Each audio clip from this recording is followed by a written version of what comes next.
Hi friends, welcome back to my channel Jaswin Jessica. అందరు ఎలా ఉన్నారండి? నేనైతే చాలా బాగున్నాను. మీరందరూ కూడా బాగుండాలని మనస్ఫూర్తిగా కోరుకుంటున్నాను. మరో మంచి వీడియోతో మీ ముందుకైతే వచ్చేసానండి. మనం లాస్ట్ ఇయర్ జనవరి 22వ తేదీన 5 దీపాలను వెలిగించి రాముల వారికి పూజ అయితే చేసుకున్నాం కదా. ఈ సంవత్సరం కూడా జనవరి 22 బుధవారం రోజున వచ్చిందండి.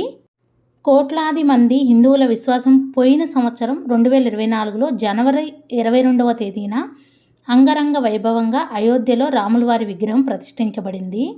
మన హిందువులందరి కల నెరవేరిన సంఘటన ఇదే.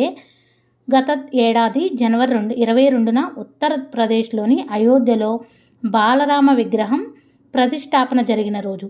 దివ్యరామ మందిరంలో ఆ బాలరాముడు కొలువు తీరిన ఆ శుభతరుణం ఇప్పుడు మొదటి సంవత్సరం పూర్తి చేసుకుంది. గత ఏడాది జనవరి 22న మన హిందువులందరికీ పెద్ద ఎత్తున అయోధ్య నుండి అక్షింతలు అందాయి.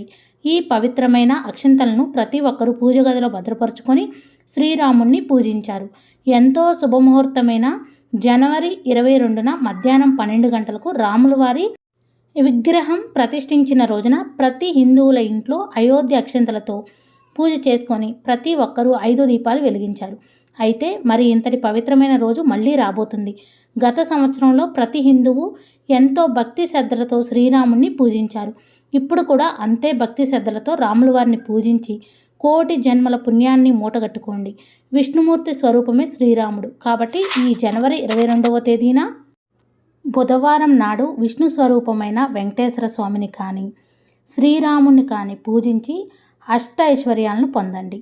ఇప్పటికీ అయోధ్య అక్షంతలు మీ ఇంట్లో ఉంటే ఖచ్చితంగా ఈ వీడియోలో చెప్పే విధంగా ఇలా చేసి చూడండి. మీ ఇంటికి చాలా మంచి జరుగుతుంది. మరి అయోధ్య అక్షంతలు లేని వారు ఏం చేయాలి, విష్ణుదేవుణ్ణి ఎలా పూజించాలి అనే విషయాల గురించి ఈ వీడియోలో తెలుసుకుందాం. ముందుగా మన ఛానల్ని ఫస్ట్ టైం చూస్తున్నట్టయితే చిన్న లైక్ కొట్టండి. నా వీడియో నచ్చినట్టయితే సబ్స్క్రైబ్ చేసుకోండి. ఎవరైతే భక్తి శ్రద్ధలతో విష్ణుమూర్తిని పూజించాలనుకుంటారో అలాంటి వారు ఈ జనవరి 22వ తేదీన శ్రీరాముని విగ్రహ ప్రతిష్టాపన నాడు ఇంట్లో ఖచ్చితంగా పూజ చేసుకోండి. ప్రతి సంవత్సరం ఈ తేదీని గుర్తుపెట్టుకొని విష్ణుమూర్తిని పూజించండి. ఖచ్చితంగా మీ ఇంటికి సకల శుభాలు చేకూరుతాయి. మీ ఇంట్లో అయోధ్య అక్షంతలు ఉంటే ఈ జనవరి 22వ తేదీన అక్షంతలను శుద్ధి చేసుకొని పూజ గదిలో పెట్టుకొని ఇంట్లో దీపారాధన చేసుకోండి. అయోధ్యలో ఉన్న శ్రీరాముణ్ణి తలుచుకుంటూ భక్తి శ్రద్ధలతో రాముల వారిని స్మరించుకోవడమే ఈ పూజ యొక్క ముఖ్య ఉద్దేశం. కాబట్టి ఈ జనవరి 22వ తేదీన బుధవారం నాడు ఆడవారు తలస్నానం చేసి ఇల్లంతా శుభ్రం చేసుకొని పసుపు నీళ్లు చల్లుకోండి. శ్రీరాముడు అంటేనే విష్ణు స్వరూపం కాబట్టి మీ పూజ గదిలో రాములవారి పటం ఉన్నా లేదా వెంకటేశ్వర స్వామి పటం ఉన్నా సరిపోతుంది. వెంకటేశ్వర స్వామిని లక్ష్మీదేవి అమ్మవారి ఇద్దరికి కూడా పూజ చేసుకుంటే చాలా మంచిది. రాముల వారికి సీతాదేవికి పూజ చేసుకున్నా చాలా మంచిది. ముందుగా రాముల వారి ఫోటోకి గంధం కుంకుమ బొట్లు పెట్టండి. మీ పూజ గదిలో అయోధ్య అక్షంతలను పెట్టుకోండి. పూజ గది మొత్తం శుభ్రం చేసుకొని దేవుళ్ళందరికీ కూడా గంధం కుంకుమ బొట్లు పెట్టి పువ్వులను సమర్పించాలి. అయోధ్య అక్షంతలు లేనివారు అక్షంతలను కలుపుకొని పూజ గదిలో పెట్టుకోవచ్చు. దేవుళ్ళందరికీ కూడా గంధం కుంకుమ బొట్లు పెట్టి పువ్వులను సమర్పించిన తర్వాత వెంకటేశ్వర స్వామికి తులసి దళాల మాల వేయండి. చాలా మంచిది. పూజలో ఖచ్చితంగా గోమాత విగ్రహాన్ని పెట్టుకోండి. గోమాతను పూజించినట్టయితే ముక్కోటి దేవతల ఆశీర్వాదం కలుగుతుంది. ఈరోజు జనవరి 22వ తేదీన రాముల వారి విగ్రహ ప్రతిష్ఠ జరిగింది అంటే ఎంతో విశేషమైన రోజు. ఈ రోజున దేవుళ్ళందరినీ పూజించి స్వామి అమ్మవార్ల అనుగ్రహాన్ని పొందండి. పూజలో కామాక్షి దీపాన్ని కూడా వెలిగించుకోండి. కామాక్షి దీపం అంటే కోరికలు నెరవేర్చే దీపం. కామాక్షి దీపాన్ని కూడా గంధం కుంకుమ బొట్లు పెట్టి పువ్వులను సమర్పించండి. ముందుగా నూనెను వడ్డించి తర్వాత 3 ఒత్తుల్ని ఒక ఒత్తిగా చేసి ఏకాహారతో వెలిగించుకోవాలి. కామాక్షి దీపాన్ని వెలిగించేటప్పుడు శ్రీమాత్రే నమః అనుకుంటూ వెలిగించుకోవాలి. ముందుగా ఏ పూజ చేసినా విఘ్నాలు కలగకుండా ఉండడానికి గణపతి పూజ చేసుకుంటాం కాబట్టి పూజా మందిరంలో చేసుకున్నా సరే వినాయక స్వామి శ్లోకాన్ని చదువుకోండి. స్వామివారి దగ్గర పసుపు కుంకుమ గంధం అక్షంతలు పువ్వులన్నీ సమర్పించి స్వామివారికి మనస్ఫూర్తిగా దండం పెట్టుకోండి. తర్వాత దీపారాధన చేసేటప్పుడు మట్టి ప్రమిదలో దీపారాధన చేస్తే చాలా మంచిది. ఈ రోజున 5 ఒత్తులతో దీపారాధన చేస్తే చాలా మంచిది. ఆవు నెయ్యితో దీపారాధన చేసినా ఇంకా మంచిది. పూజా మందిరంలో వీలైనన్ని దీపాలను వెలిగించుకోండి. ఒక్కొక్క దీపారాధన ప్రమిదల్లో 5 ఒత్తుల్ని ఒక ఒత్తిగా చేసి వేయండి. ఆవు నెయ్యితో కానీ నువ్వుల నూనెతో కానీ దీపారాధన చేసుకోవచ్చు. నిత్య దీపారాధన ఏ విధంగా చేసుకుంటామో ఆ విధంగానే చేసుకోవాలి. వెంకటేశ్వర స్వామి అష్టోత్తరం, రాముల వారి పాటలు, లక్ష్మీదేవి అమ్మవారి అష్టోత్తరం చదువుకుంటే చాలా మంచిది. లలితా సహస్రనామం, కనకదార స్తోత్రం చదువుకుంటే చాలా మంచిది. శ్రీమాత్రే నమః అనుకుంటూ పూజ చేసుకోవచ్చు. ఇక నైవేద్యంగా చిన్న బెల్లం ముక్కను నివేదించండి, లేదంటే పరమాన్నం చేసి పెట్టినా చాలా మంచిది. శ్రీరామ శ్రీరామ అనుకుంటూ స్వామివారి దగ్గర అక్షంతలు పువ్వులతో పూజ చేసుకోవచ్చు. అలానే గోవిందనామాలు చదువుకుంటూ వెంకటేశ్వర స్వామి దగ్గర పూజ చేసుకోవచ్చు. శ్రీమాత్రే నమః అనుకుంటూ అమ్మవారి దగ్గర పువ్వులతో, అక్షంతలతో, మంగళకరమైన వస్తువులతో పూజ చేసుకోవచ్చు. మనం నిత్య పూజ ఏ విధంగా చేసుకుంటామో ఆ విధంగానే పూజ చేసుకోవచ్చు. స్వామివారి దగ్గర పసుపు, కుంకుమ, పువ్వులు, అక్షంతలు అన్నీ సమర్పించిన తర్వాత 2 అగరవత్తులను వెలిగించి ధూపం చూపించాలి. తర్వాత ప్రసాదంగా బెల్లం ముక్కను కానీ, పండు కానీ, పరమాన్నం కానీ పెట్టొచ్చు. ప్రసాదం పెట్టిన తర్వాత హారతి ఇచ్చి నమస్కారం చేసుకోవాలి.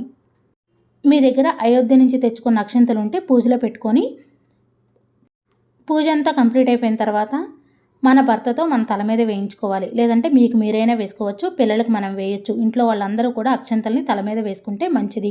ఒకవేళ అయోధ్య నుంచి తెచ్చిన అక్షంతలు లేకపోతే మాత్రం అప్పటికప్పుడు మీరు కలుపుకొని పూజలో పెట్టుకొని పూజ చేసుకున్న తర్వాత పూజ కంప్లీట్ అయిన తర్వాత ఆ అక్షంతల్ని తల మీద వేసుకోవచ్చు. ఈ విధంగా జనవరి 22వ తేదీ బుధవారం నాడు ఉదయం పూజ చేసుకొని సాయంత్రం కూడా పూజామందిరంలో దీపారాధన చేసుకొని ఇంటి గుమ్మం ముందు 2 దీపాలు వెలిగించండి. సూర్యాస్తమయంలో గుమ్మం ముందు దీపాలు ఉంటే అలాంటి ఇళ్లలోకి లక్ష్మీదేవి అడుగు పెడుతుంది. ప్రతి ఒక్కరి ఇంట్లో తులసికోట ఉంటుంది కదండి. తులసికోట ఉన్నవారు తులసికోట ముందు కూడా ఒక దీపాన్ని వెలిగించండి. జనవరి 22 బుధవారం ఎంతో పవిత్రమైన రోజు. ఈ రోజున స్వామి అమ్మవార్లు ఇద్దరికీ పూజ చేయడం వల్ల స్వామి అమ్మవార్ల అనుగ్రహం మీ పైన ఉంటుంది. మీ ఇల్లంతా కూడా అష్ట ఐశ్వర్యాలతో నిండిపోతుంది. ఎక్కడికైనా ముఖ్యమైన పని కోసం వెళ్ళేటప్పుడు ఈ అయోధ్య అక్షంతలను తలపై వేసుకుంటే రాముల వారి ఆశీస్సులు ఎల్లవెల్లలా ఉంటాయి. అలాగే మీ కూతురు పెళ్లి జరిగేటప్పుడు కూడా ఈ అయోధ్య అక్షంతలను తలంబ్రాల బియ్యంలో కలపండి. ఇలా చేయడం వల్ల మీ కూతురు తన అత్తింట్లో ఆనందంగా ఉంటుంది. ఈ పవిత్రమైన అయోధ్య అక్షంతలను మీ పిల్లల తలపై వేసి దీవిస్తే మంచి విద్యాబుద్ధులు లభిస్తాయి. జీవితంలో గొప్ప స్థాయికి ఎదుగుతారు.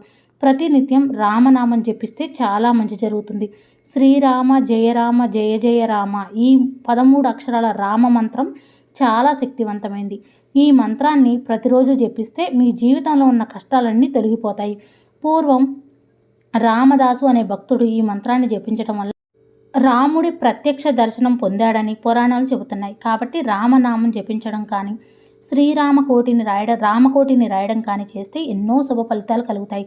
శ్రీరామ రామ రామేతి రమే రామే మనోరమే సహస్రనామ తత్తుల్యం రామనామ వరాణనే ఈ మంత్రాన్ని ప్రతిరోజు 3 సార్లు జపించడం వల్ల విష్ణు సహస్రనామం చదివితే ఎంత పుణ్య ఫలితం వస్తుందో అంత పుణ్య ఫలితం వస్తుంది. పిల్లలకు కూడా నేర్పిస్తే చాలా మంచిది.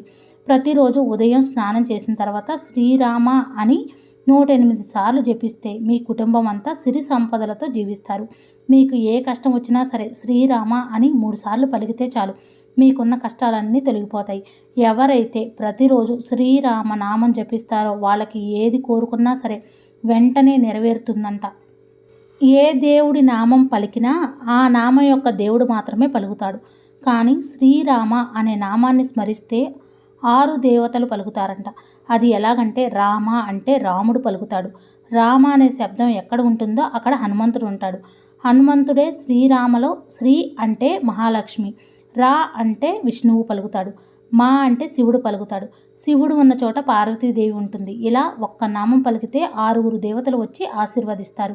శ్రీరామ నామాన్ని జపించేటప్పుడు రా అనగానే మన నోరు తెరుచుకొని మన లోపల ఉన్న పాపాలన్నీ బయటకు వచ్చి ఆ పాపాలు అగ్నిజ్వాలలో పడి దహించుకుపోతాయంట. అలాగే మా అనే అక్షరం పలికినప్పుడు మన నోరు మూసుకుంటుంది. కాబట్టి బయట ఉన్న ఆ పాపాలు మన లోపలికి ప్రవేశించవంట. రామనామాన్ని తారక మంత్రం అని పిలుస్తారు. ఈ తారక మంత్రాన్ని జపించడం వల్ల పుట్టుక నుంచి మరణం వరకు మన జీవితం సాఫీగా సాగుతుందని పండితులు అంటున్నారు. ప్రతి సంవత్సరం ఈ జనవరి 22వ తేదీన ఖచ్చితంగా శ్రీరాముణ్ణి పూజించాలనే నియమం ఏమీ లేదు. కానీ నమ్మకంతో చేసే పూజలకు ఖచ్చితమైన ఫలితాలను పొందొచ్చు. ఆల్రెడీ గత ఏడాది ఇదే తేదీన శ్రీరాముణ్ణి అంగరంగ వైభవంగా పూజించారు. కాబట్టి ఇలాంటి ఆనవాయితీని ప్రతి సంవత్సరం అలవాటు చేసుకొని రాముణ్ణి పూజించండి. మనం పెద్ద పూజ చేయాల్సిన అవసరం ఏం లేదండి. నిత్య పూజ ఏ విధంగా చేసుకుంటామో అదేవిధంగా ఇంత పవిత్రమైన జనవరి 22 బుధవారం రోజున స్వామి అమ్మవార్లని, రాముల వారిని, సీతాదేవిని పూజించండి. స్వామి అమ్మవార్ల అనుగ్రహం మన మీద ఉందంటే మనం ఎప్పుడు కూడా సుఖ సంతోషాలతో ఆయురారోగ్యాలతో ఉంటాం. ఉదయం పూజ కుదరకపోతే సాయంత్రం కూడా చేసుకోవచ్చు. ఉదయం సాయంత్రం 2 పూటలా చేసుకుంటే చాలా మంచిది. గుమ్మం ముందు మాత్రం తప్పకుండా దీపారాధనలు అటు ఇటు దీపారాధనలు చేయండి. నా ఈ వీడియో మీకు నచ్చిందని అనుకుంటున్నాను. నా వీడియో నచ్చితే ప్లీజ్ లైక్ చేయండి, షేర్ చేయండి, కామెంట్ చేయండి ఫ్రెండ్స్. కొత్త వారు ఎవరైనా మన ఛానల్ చూస్తున్నట్టయితే సబ్స్క్రైబ్ చేసుకోండి. Thank you for watching. Bye అండి.